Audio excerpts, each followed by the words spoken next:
Hi friends, welcome to Ayesha's kitchen and vlogs. చేపల పులుసు ఎలా ప్రిపేర్ చేసుకోవాలో ఇప్పుడు చూద్దాం. ముందుగా చేప ముక్కలను కల్లుప్పు వేసి బాగా శుభ్రంగా వాష్ చేసి తీసుకోవాలి. దీనిలో టేస్ట్కి సరిపడా సాల్ట్ వేసుకోవాలి, కారం వేసుకోవాలి. చేపల పులుసుల్లో కారం ఎక్కువగానే పడుతుంది.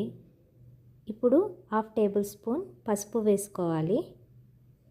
ఇవన్నీ ముక్కకు పట్టేలా బాగా కలుపుకోవాలి.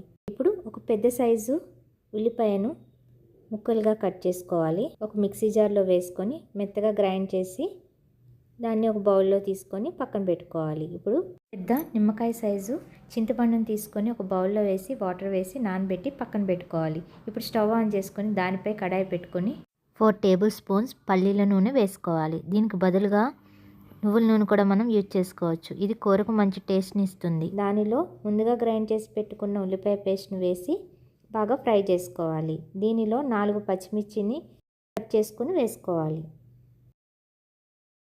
ఉల్లిపాయ పేస్ట్ మంచి గోల్డెన్ కలర్లోకి వచ్చిన తర్వాత ఫ్రెష్గా నూరుకున్న వెల్లుల్లి ముద్దను వేసుకోవాలి.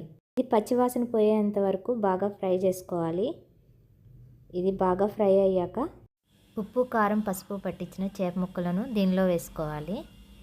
1 నిమిషం పాటు ఆగి టర్న్ చేసుకోవాలి ఒక్కొక్క ముక్కను. మనం ముందుగా నానబెట్టుకున్న చింతపండును రసం చేసుకొని ఈ ముక్కలలో వేసుకోవాలి. ఈ రసం చిక్కగానే ఉండాలి.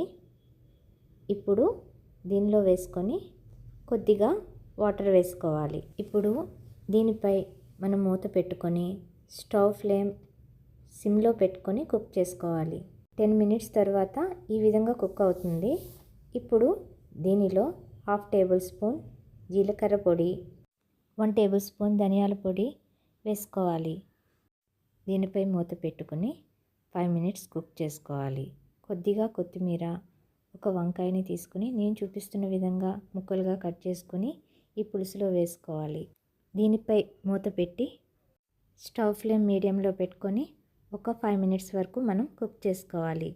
ఇప్పుడు మూత తీసి పులుసును ఒకసారి టేస్ట్ చేసి ఉప్పు, కారం, పులుపు సరిపోయాయో లేదో ఒకసారి చెక్ చేసుకుని ఇప్పుడు కావాలంటే మనం యాడ్ చేసుకోవచ్చు. మరొక 10 మినిట్స్ వరకు దీనిని కుక్ చేసుకోవాలి. కూరలో ఉన్న ఆయిల్ పైకి వచ్చింది. అదేవిధంగా పులుసు కూడా చిక్కగా అయింది. అంటే ఇప్పుడు మనకి ఎంతో టేస్టీ అయిన కట్టి చేపల పులుసు రెడీ. స్టవ్ ఆఫ్ చేసుకొని ఒక బౌల్లో తీసుకొని రైస్తో సర్వ్ చేసుకుంటే చాలా బాగుంటుంది. చెరువు చేపలు, బంగారు తీగి, బొమ్మిడాయిలు, రాములు వంటివి ఇలా పులుసు చేసుకోవచ్చు. నచ్చితే లైక్ చేయండి, షేర్ చేయండి, సబ్స్క్రైబ్ చేయండి. Thank you.